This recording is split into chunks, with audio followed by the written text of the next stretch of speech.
বর্তমান মিটে আলু সিজন, এই শীতকালে মিটে আলুটা পাওয়া যায়। এটা যদি বড় মাছে রান্না করা হয় এটা কিন্তু আরো খেতে সুস্বাদু হয়ে যায়। তাই আপনারা এই মিটে আলুটা অনেকে অনেকভাবে রান্না করতে পারেন, অনেকে অন্যভাবে রান্না করার জানেন, কিন্তু এটা ভালোভাবে স্বাদ করে অনেকে হয়তো রান্না করতে পারেন না। আর আমি যেভাবে এই মিটে আলু আর মাছটা রান্না করেছি এটার স্বাদ কিন্তু বহুগুণ টেস্টি হয়েছে এবং খেতে কিন্তু দারুণ হয়েছে। তাই চলুন কিভাবে এই মজাদার মিটে আলু আর বড় মাছের ঝোলটা আমি করেছি সেটা দেখা যাক।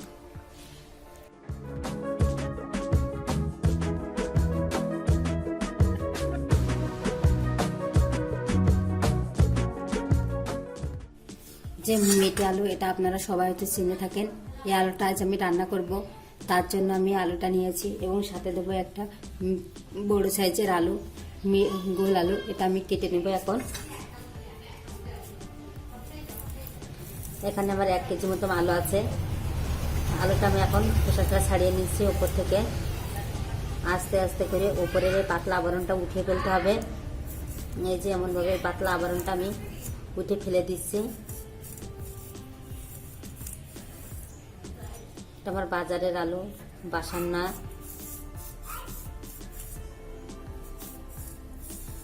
এখন বাজারে আলুটা উঠেছে, খেতে খুব স্বাদে আলুটা আমি কেটে নেব এখন। এটা আমি মাছ দিয়ে রান্না করব, বড় মাছ, বড় গ্লাস কাপ মাছ। মাছটা প্রায় 16-17 কেজি মতো ওজন। সাবধানে কাটবেন, আলুটা কিন্তু পিচ্ছিল, হাত কেটে যেতে পারে।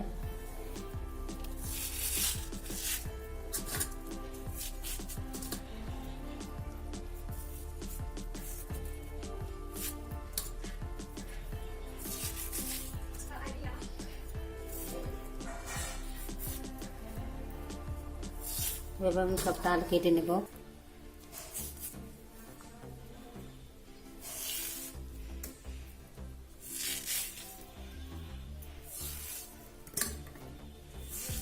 যে আলুটা কাটা হয়ে গেছে, এখন এই গোল আলুটা ছিলে নেব।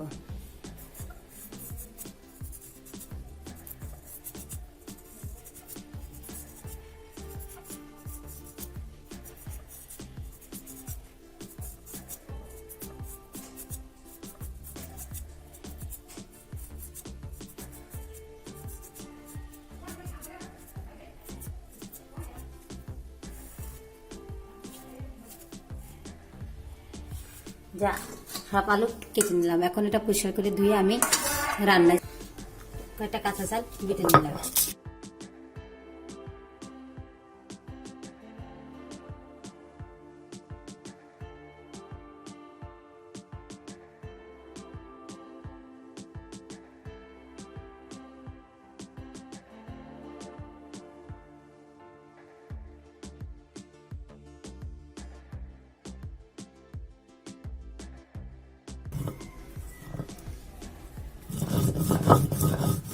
কাঁচা জালটা পাটা হয়ে গেছে, এখন উঠিয়ে নেব।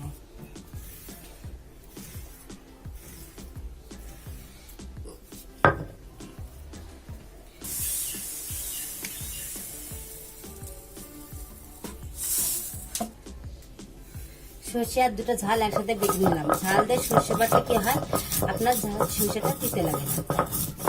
এতে একটু লবণও দিতে পারেন আপনারা। একটু পানি দিয়ে এটা ভালোভাবে মিহি করে বেটে নেব।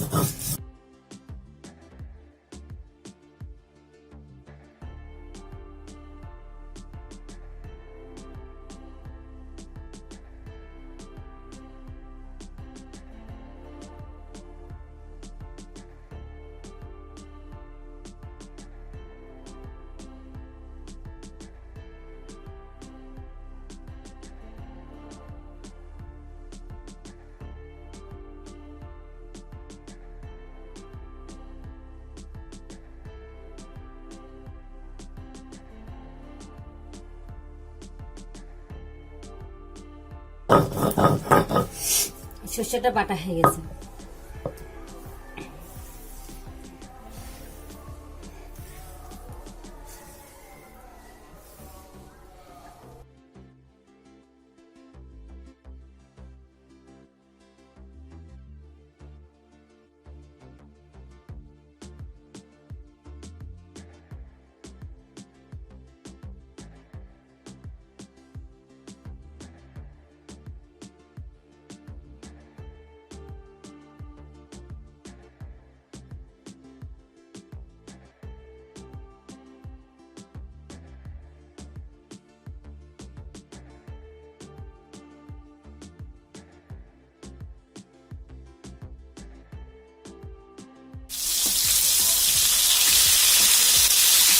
মাছটা রাখতে উঠে দিলাম। রুটি পাটা ভালোভাবে মশলা করে মাছগুলো আমি ভাজি করে নেব। এটা অনেক বড় মাছ, তার জন্য এমনভাবে ভাজি করে নিতে হবে, তা না হলে এর ভিতরে কোনো কিছু ঢুকবে না। একটা পিস দেখুন কতটা বড় হয়েছে, ভিতরে থেকে কেটে কেটে আমার এমন বড় বড় পিস হয়েছে। মাছটা 10 থেকে 17 কেজি মাছটা সেটা কাটা ভিডিও আছে আমার চ্যানেলে, চাইলে আপনারা বড় মাছ কীভাবে বাসায় কাটতে হয় সেটা দেখে নিতে পারেন।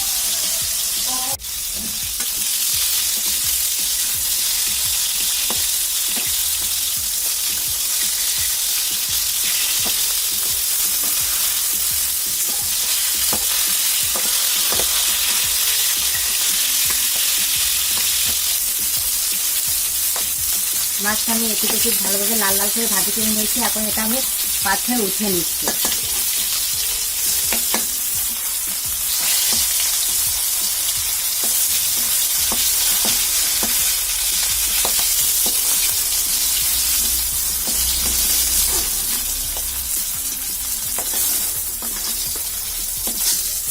মাছগুলো ভাজি করে উঠিয়ে নিলাম।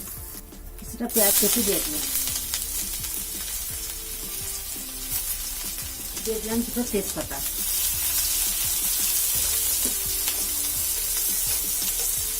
কিছুটা জিরে,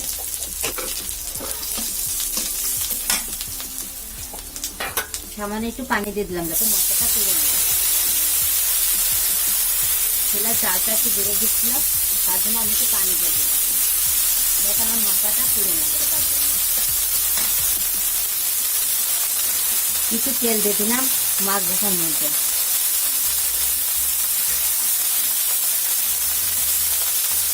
এখন বাটা মশলাগুলো দেবো। কাঁচা মরিচ বাটা, শুকনো মরিচ বাটা, রসুন বাটা, আদা বাটা, পেঁয়াজ বাটা, জিরা বাটা, ধনিয়া বাটা সবগুলো আমি এক এক করে দিয়ে দেবো। দিয়ে দিলাম কাঁচা ঝাল বাটা,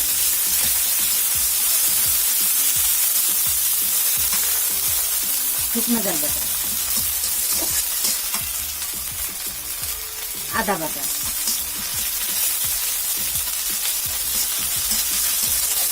আদা বাটা দিয়ে একটু নাড়াচাড়া করে নিলাম, রসুন বাটা, পেঁয়াজ বাটা, ধনিয়া বাটা, জিরা বাটা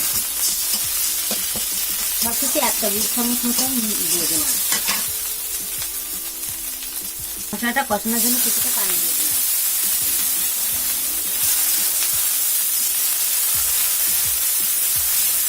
পানিটা দিয়ে মশলাটা ভালোভাবে কষিয়ে নেব।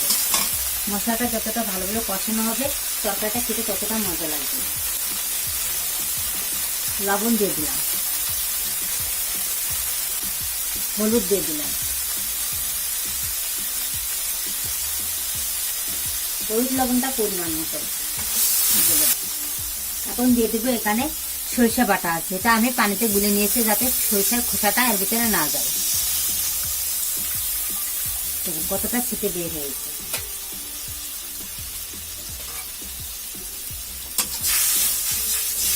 এটা দিয়ে আমি মশলাটা ভালোভাবে কষিয়ে নেব। মশলাটা একটু ধৈর্য ধরে ভালোভাবে কষিয়ে নেবেন আপনারা, কিন্তু তাহলে তরকারিটা খেতে বেশি মজা লাগবে।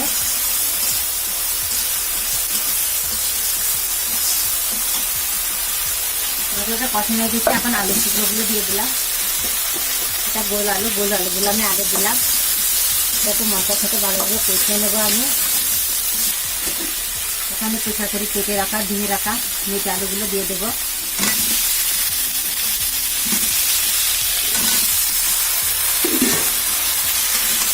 মশলার সাথে এটা 1-2 মিনিট কষিয়ে নেবো আমি।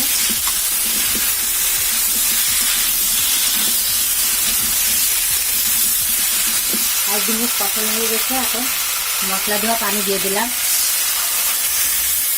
তরকারিটা কষানোর জন্য। এই পানিতে আমি তরকারিটা ভালোভাবে কষিয়ে নেব।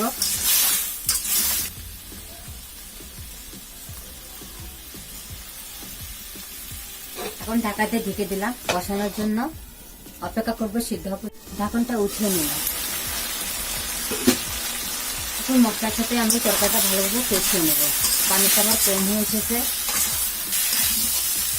তরকারিটা কষানো হয়ে গেছে। এখন পানি দিয়ে দিলাম। আপনারা যতটা ঝোল রাখতে চান সেই অনুযায়ী পানিটা দেবেন।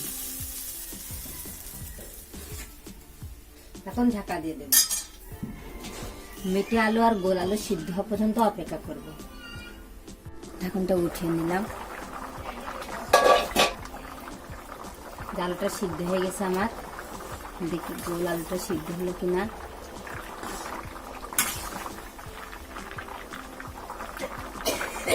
বন্ধুরা, গোল আলুটা সিদ্ধ হয়ে গেছে। এখন আমি মাছ দিয়ে দেবো এর ভিতরে, দিয়ে ঝোলটা টানিয়ে নেব।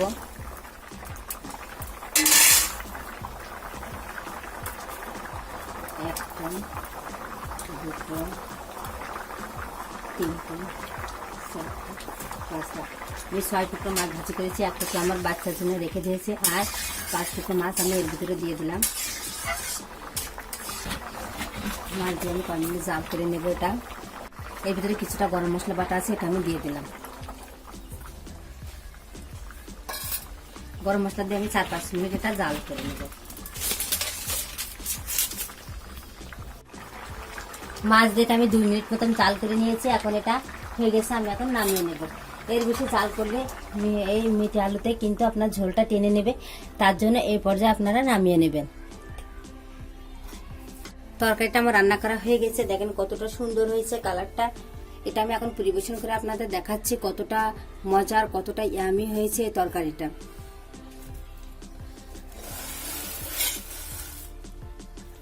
এটা পরিবেশন করার জন্য এখানে আমি একটা পাত্র নিয়ে নিয়েছি।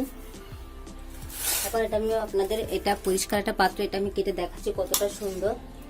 দেখেন মিটে আলু আর গোল আলু একসাথে এটা আমি রান্না করেছি। দেখেন কত সুন্দর একটা কালার এসেছে। আর এটা একেবারে রান্না করা সহজ, বাসায় সামান্য উপকরণ দিয়ে আপনারা এটা তৈরি করে নিতে পারবেন। আর একেবারে ঝটপটে রান্নাটা আপনারা করে নিতে পারবেন। আর বাসায় সবাই কিন্তু মজা করে এটা খেয়ে নেবে। তাই আমার এই মিটে আলু মাছ দিয়ে রান্না, বড় মাছ দিয়ে রান্নার এই ভিডিওটা যদি আপনাদের ভালো লেগে থাকে তাহলে ভিডিওটিতে একটি লাইক করবেন। ভিডিওটি বেশি বেশি করে শেয়ার করবেন যাতে অন্যরা দেখার সুযোগ পায়। আর রান্নাটা কেমন হয়েছে সেটা জানিয়ে কমেন্টস করতে কিন্তু ভুলবেন না। এবং আমার চ্যানেলটি যারা সাবস্ক্রাইব করেছেন তাদের আমার পক্ষ থেকে রয়েছে অসংখ্য ধন্যবাদ। আর যারা এখনো পর্যন্ত আমার চ্যানেলটি সাবস্ক্রাইব করেননি তাদের একটা অনুরোধ রইল, কিন্তু অবশ্যই কিন্তু আমার চ্যানেলটি সাবস্ক্রাইব করবেন। সবাইকে অসংখ্য ধন্যবাদ।